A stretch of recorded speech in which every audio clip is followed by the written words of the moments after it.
ক্লাসে সকলকে স্বাগতম। ডিপ্লোমা ইন ইঞ্জিনিয়ারিং ইলেকট্রনিক্স টেকনোলজির চতুর্থ পর্বের ছাত্রছাত্রীদের জন্য বিষয়ের নাম networks, filters and transmission lines, বিষয় কোড 66841। আজকে অষ্টম ক্লাস। পাঠ পরিকল্পনা উপস্থাপনায় আমি Mohammad Kamruzzaman, instructor track electronics, Mymensingh polytechnic institute, Mymensingh. আজকে আমরা আলোচনা করব অধ্যায় 5 অ্যাটেনুয়েটরস এর বৈশিষ্ট্য। অধ্যায় 5 সিলেবাস অনুযায়ী যা আছে, 5.1 এ আছে অ্যাটেনুয়েটরের সংজ্ঞা,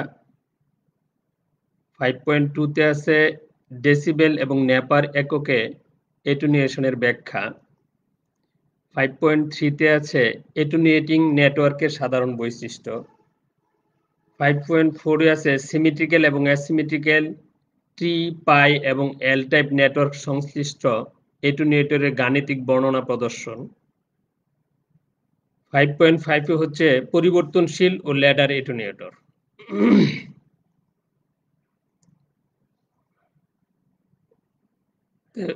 এখন 5.1 অ্যাটেনুয়েটরের সংজ্ঞা। অ্যাটেনুয়েটর অর্থ হচ্ছে পাতলা করা বা ছোট করা বা বসানো। একটা ট্রান্সমিশন লাইন এর নেটওয়ার্ক ম্যাচিং অবস্থা একদম ঠিক রেখে পাওয়ারের অনুপাত থেকে অ্যাটেনুয়েটর নির্ণয় করা যায়। অ্যাটেনুয়েটরের অর্থ হচ্ছে পাতলা করা বা ছোট করা বা বসানো। একটা ট্রান্সমিশন লাইনের নেটওয়ার্ক ম্যাচিং অবস্থা একদম ঠিক রেখে পাওয়ারের অনুপাত থেকে অ্যাটেনুয়েটর নির্ণয় করা যায়। যে ধরনের নেটওয়ার্ক জেনারেটর ও লোডের মধ্যে ব্যবহার করা হলে তা বৈদ্যুতিক সিগন্যাল স্তরকে নির্দিষ্ট মানে হ্রাস করতে সক্ষম, তাকে অ্যাটেনুয়েটর বলে। এখানে অ্যাটেনুয়েটরের একটা চিত্র দেখানো হলো। আমরা সবাই এটাকে চিনি, সাধারণত কানেকশনের ক্ষেত্রেও ব্যবহার করা হয়।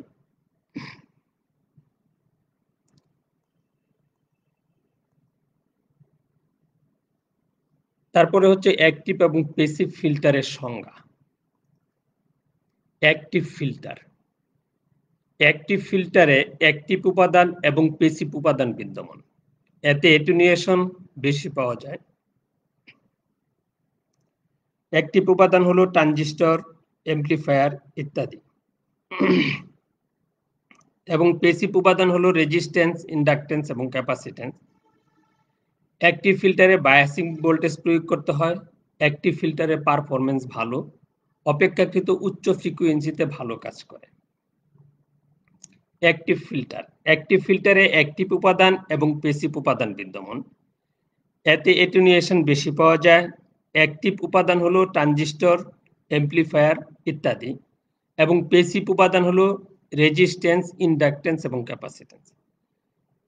অ্যাক্টিভ ফিল্টারে বায়াসিং ভোল্টেজ প্রয়োগ করতে হয়। অ্যাক্টিভ ফিল্টারের পারফরমেন্স ভালো, অপেক্ষাকৃত উচ্চ ফ্রিকোয়েন্সিতে ভালো কাজ করে। এখানে একটি অ্যাক্টিভ ফিল্টারের চিত্র দেওয়া আছে, যেখানে প্যাসিভ উপাদান যেমন ক্যাপাসিটর, রেজিস্টর, এগুলো কি প্যাসিভ উপাদান, ইন্ডাক্টর প্যাসিভ উপাদান, এবং এখানে আছে একটা কি অপ এম এমপ্লিফায়ার বা অপারেশন এমপ্লিফায়ারের চিত্র। তাহলে এই দুয়ের সমন্বয়ে যে সার্কিটটা তৈরি হয়েছে, এটা হচ্ছে active filter. Passive filter. Passive filter শুধুমাত্র প্যাসিভ উপাদান দিয়ে তৈরি। এ ধরনের ফিল্টার উপাদানগুলো হলো আর এল সি। আরতে রেজিস্টর, এলতে ইন্ডাক্টর, সিতে ক্যাপাসিটর। এই ধরনের ফিল্টার এর অ্যাটেনুয়েশন কম হয়। প্যাসিভ ফিল্টারে কোনো বায়াসিং এর প্রয়োজন হয় না। এই ফিল্টারের পারফরমেন্স কম, উচ্চ ফ্রিকোয়েন্সিতে ভালো কাজ করে না প্যাসিভ ফিল্টার। প্যাসিভ ফিল্টারে একটা চিত্র দেখানো হয়েছে, এখানে ক্যাপাসিটর এবং রেজিস্টর, এবং যদি ইন্ডাক্টর থাকে তাহলে ইন্ডাক্টর মাধ্যমে এই প্যাসিভ ফিল্টার তৈরি করা হয়। তা হচ্ছে ডেসিবেল এবং নেপার একক অ্যাটেনুয়েশনের ব্যাখ্যা। অর্থাৎ অ্যাটেনুয়েটরের দুই ধরনের একক ব্যবহার করা হয়, একটা হচ্ছে ডেসিবেল আর একটা হচ্ছে নেপার। তো এটুনিয়েশনকে ডেসিবেল বা নেপার এককে প্রকাশ করা যায়, অর্থাৎ এটুনিয়েশন এর একক হচ্ছে ডেসিবেল বা নেপার। নিচে একটি 4 প্রান্তীয় নেটওয়ার্ক অঙ্কন করা হলো। যেমন এখানে একটা ইনপুট টার্মিনাল, আউটপুট দুইটা টার্মিনাল, এটা একটা 4 প্রান্তীয় নেটওয়ার্ক, 4 টার্মিনাল নেটওয়ার্ক। তারপরে এখানে একাধিক ইম্পিডেন্স যুক্ত এবং 4 টার্মিনাল নেটওয়ার্কের মাধ্যমে নেটওয়ার্ক দেখানো হয়েছে আর কি, যে এই দুইটা টার্মিনাল এখানে একাধিক ইম্পিডেন্স ব্যবহার করা হয়েছে, যেটা একটা 4 প্রান্তীয় নেটওয়ার্ক। এই 4 প্রান্তীয় নেটওয়ার্কের ক্ষেত্রে আমরা প্রমাণ করব যে ডেসিবেল এবং নেপার এককে এটুনিয়েশনের ব্যাখ্যা। এটুনিয়েশন কিভাবে ডেসিবেল এবং নেপার এককে ব্যবহার করা হয়। ধরা যাক একটা 4 প্রান্তীয় নেটওয়ার্কের ইনপুট ভোল্টেজ হচ্ছে V1, ইনপুট কারেন্ট I1 এবং ইনপুট পাওয়ার P1। অর্থাৎ আমরা যে আগে যে 4 প্রান্তীয় নেটওয়ার্কটা বৈশিষ্ট্য ব্যবহার করছি, যে এখানে যে ইনপুট ভোল্টেজ যদি V1 হয়, ইনপুট কারেন্ট যদি I1 হয় এবং ইনপুট পাওয়ার হচ্ছে P1।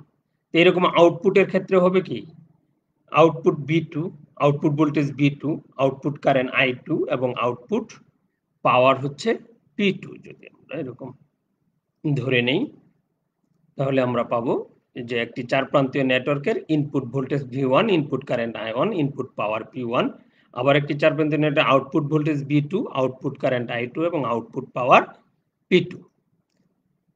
তো বেলের সংজ্ঞা হচ্ছে যে ইনপুট পাওয়ার ও আউটপুট পাওয়ারের অনুপাতের মানকে বেল বোঝায়, অর্থাৎ 1 বেল সমান সমান 10 log 10 P1 by P2, log 10 P1 by P2। এটা বেলের সংজ্ঞা থেকে আমরা পাই। তো অতএব ডেসিবেল সমান সমান হচ্ছে 10 ডেসিবেল, ডেসি মানে কি 10, তো 1 বেল সমান সমান log 10 P1 বাই P2, তো ডেসিবেল মানে কি 10 log 10 P1 বাই P2।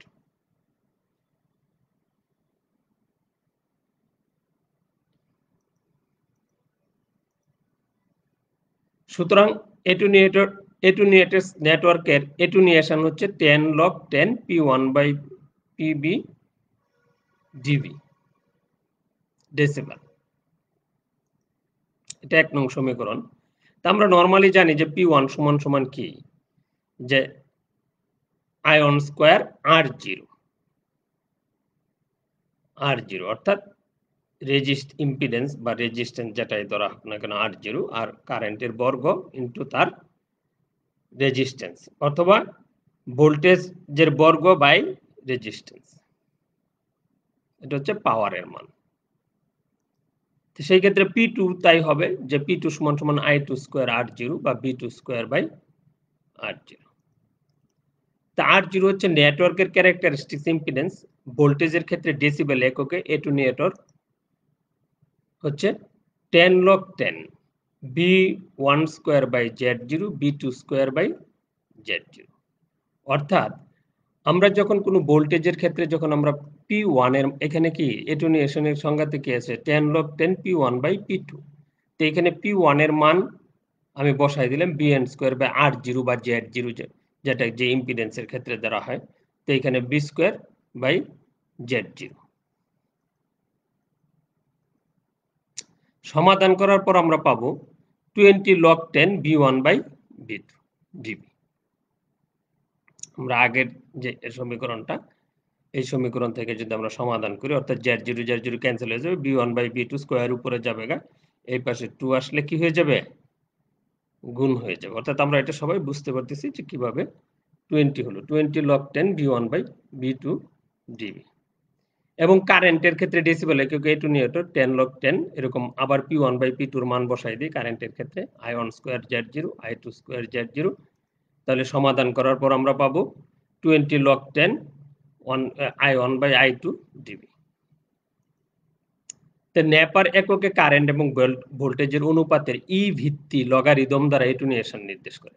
নেপার এককে কারেন্ট এবং ভোল্টেজ অনুপাতের ই ভিত্তি লগারিদম দ্বারা এটুনিয়েশন নির্দেশ করে, অর্থাৎ নেপার এককে এটুনিয়েশন হচ্ছে ইন V1 বাই V2। কারেন্টের ক্ষেত্রে কি ইন I1 বাই I2, এখানে যেমন ডেসিবেলের ক্ষেত্রে এটা, নেপারের ক্ষেত্রে এটা। তা আমরা জানি এখন আবার কি P1 স্কয়ার, এটা আমরা আগেই দেখে আসছি যে আমরা জানি এটা P1 এটা হলে P2 ইকুয়াল এটা, এই দুইটা সমীকরণ আমরা আগেই পেয়েছি। সেই ক্ষেত্রে I1 সমান সমান কি হবে P1 root over P1 by Z0। তাহলে I2 V1 সমান সমান কি হবে রুট ওভার P1 Z0। এটা থেকে পাই এক নাম্বার থেকে পাই যেটা। আবার অনুরূপভাবে I2 সমান সমান P2 বাই Z0 এবং V2 সমান সমান রুট ওভার P2 Z0। তবে পাওয়ারের অনুপাতে নেপার থেকে অ্যাটেনুয়েশন পাওয়ার ইন সমান সমান এখানে যদি ভ্যালুটা বসাই দিই সমাধান করার পর আমরা পাবো কি যে রুট ওভারটা উভয় উপরে হয়ে যাবে, অর্থাৎ হাফটাকে সামনে নিয়ে আসলে 1/2 P1/P2। এবং কারেন্টের ক্ষেত্রে যদি চিন্তা করি তাহলে ইন মান দুইটা বসাই দিলাম, I1/I2 এর মান বসাই দেওয়ার পরে সমাধান করার পর আমরা পাবো ইন IN P1/P2। নেপার এবং ডেসিবেলের মধ্যে সম্পর্ক, অর্থাৎ আমরা এখানে যে এককটা পাওয়া গেল নেপার এবং ডেসিবেলের ক্ষেত্রে কি আমরা একই ধরনের আউটপুট পেলাম। ভোল্টেজের ক্ষেত্রেও যা আসছে কারেন্টের ক্ষেত্রেও তাই আসছে। নেপার এবং ডেসিবেলের মধ্যে সম্পর্ক আমরা জানি ডেসিবেল এককে অ্যাটেনুয়েশন 20 log 10 V1/V2 dB।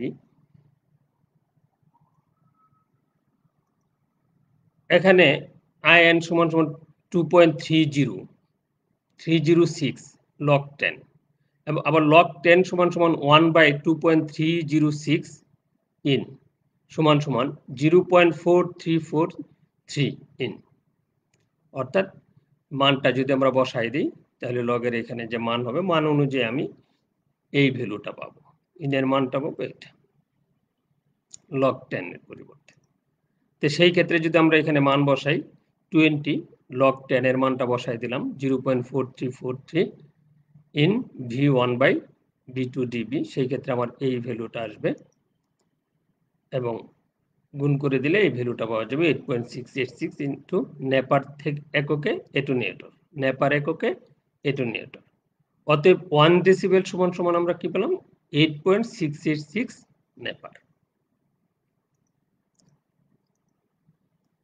আবার নেপার একক অ্যাটেনুয়েশন ইন V1/V2 এখানে 1/2.306 ইন V1/V2 সমান সমান log 10 V1/V2, অতএব dB সমান সমান 20 log 10 V1/V2।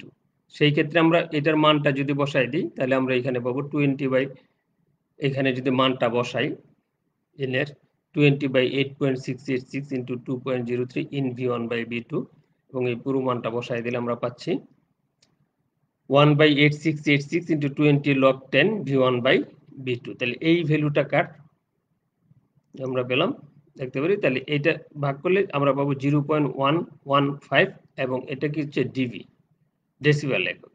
অতএব 1 নেপার সমান সমান 0.115 ডেসিবেল।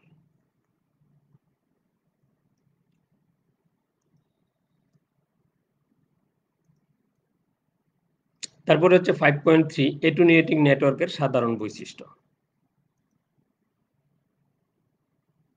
ইহা একটি চার প্রান্তীয় নেটওয়ার্ক। অ্যাটেনুয়েশন নেটওয়ার্ক রেজিস্টিভ উপাদানের সমন্বয়ে গঠিত। ইহা সিমেট্রিক্যাল এবং অ্যাসিমেট্রিক্যাল উভয় ধরনের হয়। অ্যাটেনুয়েটিং নেটওয়ার্কের সাধারণ বৈশিষ্ট্য যেগুলো আর কি, যে একটি চার প্রান্তীয় নেটওয়ার্ক অ্যাটেনুয়েশন নেটওয়ার্ক রেজিস্টিভ উপাদানের সমন্বয়ে গঠিত। 3 নাম্বার হচ্ছে অ্যাসিমেট্রিক্যাল বা অ্যাসিমেট্রিক্যাল উভয় ধরনের হয়।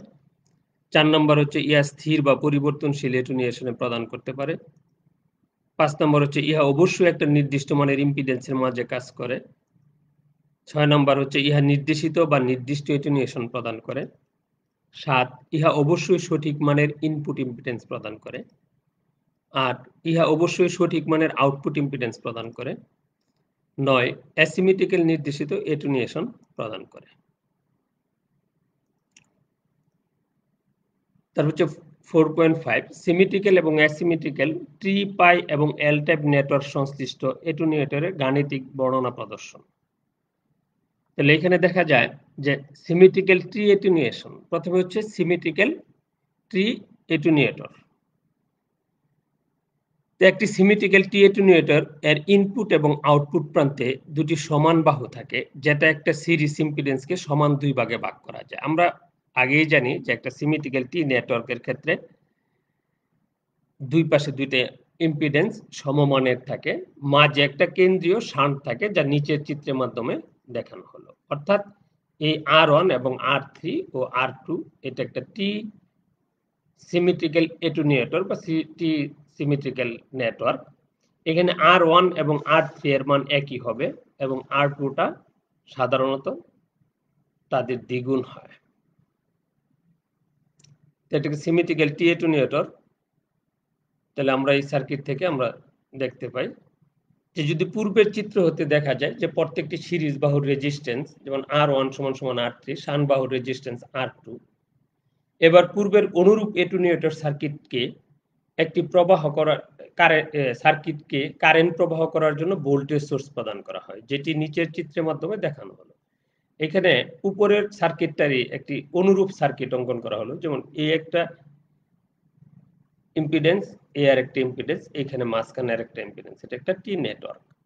এই টি নেটওয়ার্কের ইনপুটে একটি ভোল্টেজ সোর্স সংযোগ করা হলো এবং আউটপুটে একটি ইম্পিডেন্স যুক্ত করা হলো। তো ইনপুটের যে ইম্পিডেন্স, ইনপুট ইম্পিডেন্স, সেটাকে Z0 দ্বারা প্রকাশ করা হয়েছে এবং আউটপুটে যে ইম্পিডেন্সটা সংযোগ করেছে সেটাও Z0। এটা একটা টি নেটওয়ার্ক। এটাকে কি করে আমরা বায়াসিং করলাম। অর্থাৎ বায়াসিং করার ক্ষেত্রে আমি টি নেটওয়ার্কের এখানে যে ইম্পিডেন্সটা দেওয়া আছে Z1/2, এই ইম্পিডেন্স Z1/2, এটা হচ্ছে Z2। তা আমি আমার সার্কিটের সমাধানের সহজকরণের স্বার্থে আমরা এখানে Z1/2 সমান সমান RA এবং Z2 সমান সমান RB এবং Z0 সমান সমান R ধরা হয়েছে। আমি সমাধানটাকে সহজ করার জন্য আমি এই তিনটা জিনিস এখানে ধরে নিয়েছি। অর্থাৎ এই ভ্যালুটার মান ধরা হয়েছে RA এবং এই Z1/2 এর RB, Z2 এর মান RB এবং এই Z0 এর মান R। যেহেতু Z1/2 RA, এইখানেও Z1/2 এর মানটা RA হবে। তাহলে এই চিত্র থেকে যদি আমরা সমাধান করি তাহলে আমরা হয়তো অ্যাটেনুয়েটরের ভ্যালুটা পেয়ে যাব। যে বি নং চিত্রের loop A B C D এর ক্ষেত্রে আমরা যে চিত্রটা অঙ্কন করছি ওইখানে যে লুপটা আছে, যে এখানে লুপ দেওয়া আছে যে এ বি সি ডি এ, এই লুপটার ক্ষেত্রে যদি আমরা কারশফের সূত্র প্রয়োগ করি অর্থাৎ কেভিএল প্রয়োগ করি, তাহলে দেখা যাবে যে এইখানে যে মানটা পাওয়া যাচ্ছে এটা যদি আর এ হয়, তাহলে এই দিক দিয়ে যে কারেন্ট প্রবাহিত হচ্ছে সেটা হচ্ছে আইআর, এইখান থেকে যে কারেন্টটা যাচ্ছে আইএস, আর এইখান থেকে যে কারেন্টটা যাচ্ছে এটা হচ্ছে আইএস মাইনাস আইআর। তাহলে আমরা যেহেতু কারশফের সূত্রটা আগেই পড়ছি এবং তার প্রমাণ ব্যাখ্যা এবং গাণিতিক সমস্যা আগে পড়ে আসছি, এই জন্য আমরা এটা সহজেই বুঝতে পারবো। তাহলে ভি নং চিত্রে লুপ এবিসিডি এর ক্ষেত্রে যেমন আর এ আই আর এবং R I R minus R B I S minus I R equal 0। তো এটা যদি আমরা সমাধান করার পর আমরা এরকম একটা অনুপাতের মান পাবো, অর্থাৎ I S by I R সমান সমান R A plus R beta beta ছোট হবে এখানে, R B plus R equal by R B. যখনই আমি সমাধান করার পর এই আইএস আইআর এর অনুপাতের মানটা পেয়ে যাব, তখন আমি ধরি যে আইএস বাই আইআর সমান সমান কি এন। আমি এইটার মানটা এন ধরলাম, অর্থাৎ আইএস বাই আইআর সমান সমান এন সমান সমান কি এই ভ্যালুটা R A plus R B plus R by R B. এটা একটা 1 নং সমীকরণ দেওয়া হলো। তা আবার loop A B C D এর ক্ষেত্রে ইকুইভ্যালেন্ট রেজিস্ট্যান্স, অর্থাৎ আমরা যে এখানে অঙ্কন করেছিলাম, আমরা যদি ওই সার্কিটটাকে এরকম ধরি যে প্রাথমিক যে সাপ্লাইটা দেওয়া আছে সোর্সটা ইজি, এবং এখানে আমরা যদি আর এ রেজিস্টারটা ধরি এবং এই রেজিস্টারটা যদি ইকুইভ্যালেন্ট রেজিস্ট্যান্স আমি নির্ণয় করে নিই, যেমন আমার ইকুইভ্যালেন্ট রেজিস্ট্যান্স ওই পাশে যেটা ছিল যে আর এ প্লাস আর সমান্তরাল আর বি, যেহেতু ওই পাশে আর এ প্লাস আরটা সিরিজে ছিল এই জন্য এটার সাথে প্যারালালে হচ্ছে আর বি। তো এটাকে সমাধান করবার ইকুইভ্যালেন্ট রেজিস্ট্যান্স আমার দাঁড়াবে R A plus R into R B by R A plus R B plus R. Sorry, এইখানে এটা ছোট হবে, এই বিটা ওইখানে ছোট হবে। তার ইকুইভ্যালেন্ট রেজিস্ট্যান্স পেয়ে গেলাম। তাহলে সেই ক্ষেত্রে যদি আমরা এই সার্কিটটার কথা চিন্তা করি, তাহলে এখানে চিত্রে কেভিএল প্রয়োগ করে যদি কেভিএল প্রয়োগ করি, তাহলে ইজি সমান সমান কি পাবো, IS R A plus IS R EQ, যেহেতু একটা সিরিজ সার্কিট, একটা লুপ। এখানে থেকে আইএস কমন নেওয়ার পরে ইজি বাই আইএস সমান সমান পাবো আর এ, আর আমি যদি আর ইকুইভ্যালেন্টের মানটা বসাই দিই তাহলে এই ভ্যালুটা চলে আসবে। তো যেহেতু এটুনিয়েটরে Z0 সমান সমান R0 সমান সমান R ধরা হয়েছে, তাহলে সেই ক্ষেত্রে আমরা পাবো আর এর ভ্যালুটা যদি নির্ণয় করি, তাহলে জেড ইন সমান সমান হবে IG by IS equal Z0 by R সমান সমান এই ভ্যালুটা R A plus R A plus R R B R A plus R B plus R. তা আর সমান সমান এই ভ্যালুটা আমরা পেয়ে গেলাম যে আর এ প্লাস আর বি নিচে চলে গেল। এখন আর সমান সমান হবে আর এ প্লাস আর, এখানে এই যে ভ্যালুটা আছে R A plus R B plus R by R B, এই ভ্যালুটা আমরা 1 নং সমীকরণে পেয়েছি যে এটার ভ্যালুটার মান হচ্ছে n। সেই ক্ষেত্রে আমরা এখানে n বসাই দিলাম। n বসানোর পরে যদি আমি সমাধান করি, তাহলে আমার সমাধানটা হবে যে আর এর মানটা চলে আসবে যে আর এ সমান সমান n-1 বাই n+1 মাইনাস আর। এখন এই সমীকরণটা হয়ে যাবে আমার 2 নং সমীকরণ।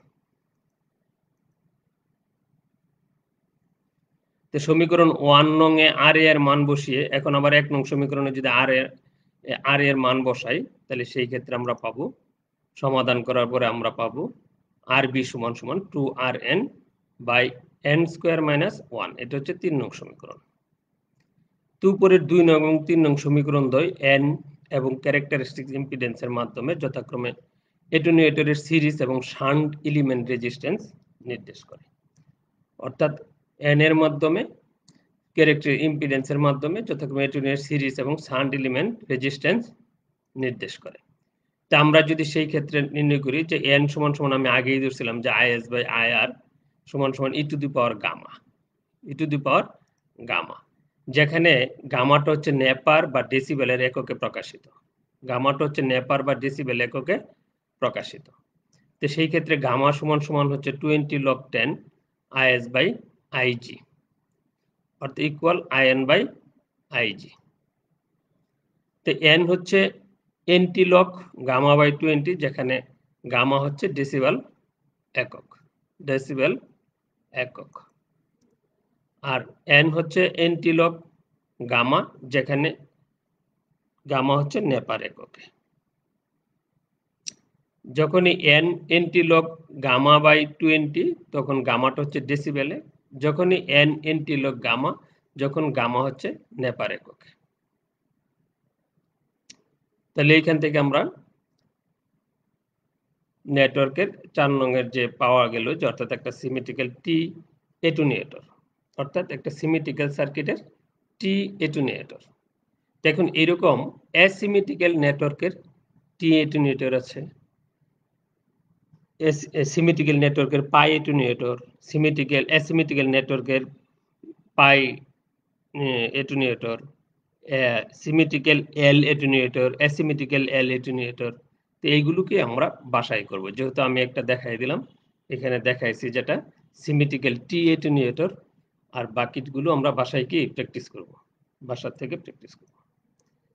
তারপর হচ্ছে 5.5 পরিবর্তনশীল ও ল্যাডার এটুনিয়েটর। পরিবর্তনশীল এটুনিয়েটর এই সমস্ত এটুনিয়েটরকে একটা নির্দিষ্ট সীমার মধ্যে পরিবর্তন করলেও ইনপুট ও আউটপুটের কোনো পরিবর্তন হয় না। এটি একটি বিশেষ ধরনের এটুনিয়েটর। চিত্রে টি, পাই এবং ব্রিজ টি এটুনিয়েটর দেখানো হয়েছে। যেমন এখানে টি এটুনিয়েটর, পাই এটুনিয়েটর সার্কিট দেখানো হয়েছে, যেটা একটা বিশেষ ধরনের নেটওয়ার্ক। অর্থাৎ এই 3টা রেজিস্টরকে পরিবর্তন করা যায়। ভেরিয়েবল এখানে সংযোগ দেখানো, বইয়ের মধ্যে দেখানো আছে, ভেরিয়েবল চিহ্নতে দিয়েছে। এট এ টাইমে 3টাকেই কি করা যায়, ভেরিয়েবলে পরিবর্তন করা যায়।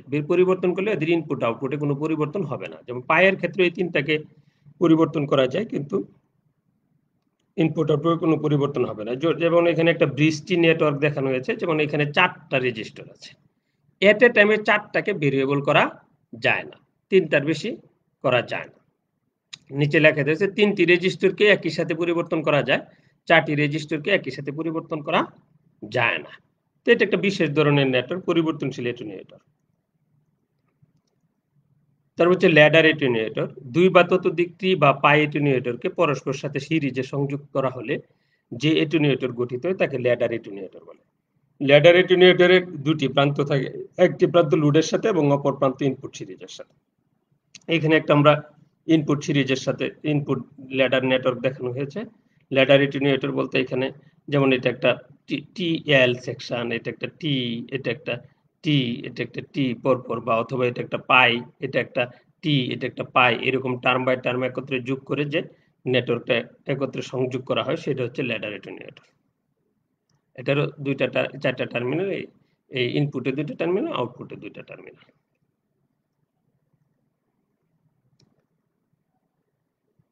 তো এখন অধ্যায় 5 আমরা 5.5 পর্যন্ত আলোচনা করলাম। তো আমাদের এই অধ্যায়ে বাড়ির কাজ হচ্ছে যে আমরা যেটা কিছুক্ষণ আগে বললাম যে অ্যাসিমেট্রিক্যাল টি অ্যাটেনুয়েটর, সিমেট্রিক্যাল পাই অ্যাটেনুয়েটর, অ্যাসিমেট্রিক্যাল পাই অ্যাটেনুয়েটর, সিমেট্রিক্যাল এল অ্যাটেনুয়েটর, অ্যাসিমেট্রিক্যাল এল অ্যাটেনুয়েটর, এবং কিছু গাণিতিক সমস্যার সমাধান আছে যেগুলো তোমাদের বইয়ে দেওয়া আছে, এগুলা করবা।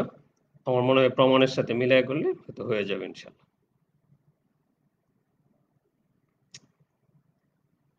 তারপর যদি কোনো প্রশ্ন থাকে, তোমাদের বুঝতে অসুবিধা হয়, তাহলে আগামী ক্লাস আবার একই দিন একই সময় আগামী বুধবার 8:30-এ এই ক্লাসে উপস্থিত থাকবো। যদি কোনো প্রশ্ন থাকে তাহলে হয়তো আমরা বোঝানোর চেষ্টা করব। তো বাড়ির কাজ যেটা দেওয়া হলো, তোমরা এই কাজগুলো কমপ্লিট করে তোমার যে সংশ্লিষ্ট টিচার আছে এই সাবজেক্টের, তোমরা তার কাছে জমা দিবে সেশনাল খাতা হিসাবে। তাহলে তোমাদের এই কোর্সটা সহজতর হবে।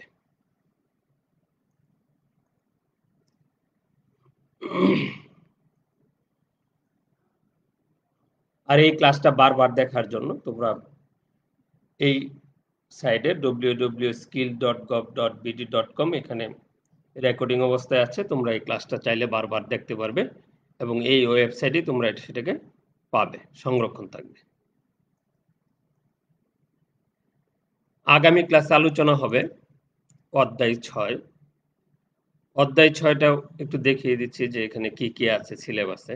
যেমন 6.1-এ আছে রেজোনেন্স সার্কিটের সংজ্ঞা, 6.2-তে আছে রেজোনেন্স সার্কিট এর প্রকারভেদ, 6.3-তে আছে সিরিজ এবং প্যারালাল রেজোনেন্স সার্কিটের ব্যাখ্যা, 6.4-এ আছে ইলেকট্রনিক ফিল্টারের সংজ্ঞা, 6.5 ফিল্টারের প্রকারভেদ, 6.6-এ আছে low pass, high pass, band pass এবং ব্যান্ড স্টপ ফিল্টারের সাধারণ ধর্ম, 6.7-এ আছে low pass, high pass, band pass এবং ব্যান্ড স্টপ ফিল্টারের প্রয়োগ উল্লেখকরণ, 6.8-এ আছে সিমেট্রিক্যাল ব্যালেন্সড এবং আনব্যালেন্সড টি এবং পাই সেকশন হিসাবে লো পাস ফিল্টারের উপস্থাপন, এবং 6.9-এ আছে কানেক্টিং আলফা এবং Z0 থিওরেম, ইম্পিডেন্স থিওরেম আর কি। তাহলে আমরা যদি আগামী ক্লাসের পড়াগুলো প্রত্যেকটা পয়েন্ট একটু রিডিং করে আসি, তাহলে দেখা যাবে যে আমাদের জন্য পরবর্তী ক্লাসটা সহজ হবে। যদি আমরা আগামী ক্লাসে হয়তো পুরো ক্লাসটা আলোচনা করা যাবে না, হয়তো 6.1 থেকে 6.5 পর্যন্ত আমরা আলোচনা করতে পারবো, বা 6.6 পর্যন্ত, তার পরবর্তী ক্লাসে ধারাবাহিকভাবে চলতে থাকবে। তবে তোমরা যদি এই ক্লাসগুলো ভালো করে চেষ্টা করো এই দুর্দিনে, তাহলে তোমরা উপকৃত হবে। যেহেতু বাসায় আছো, সাবধানে থেকে যতটুকু মানে সাবধান থাকা যায় আর কি, প্রয়োজনের অতিরিক্ত বাহিরে বের না হওয়া, এবং এই ক্লাসগুলো পর্যবেক্ষণ করা, ক্লাসগুলো বারবার প্র্যাকটিস করা, তাহলে তোমাদের জন্য সহজ হবে। তো ধন্যবাদ সবাইকে, আজকে এই পর্যন্তই। সবাই সুস্থ থাকো, ভালো থাকো এই কামনায়। আল্লাহ হাফেজ।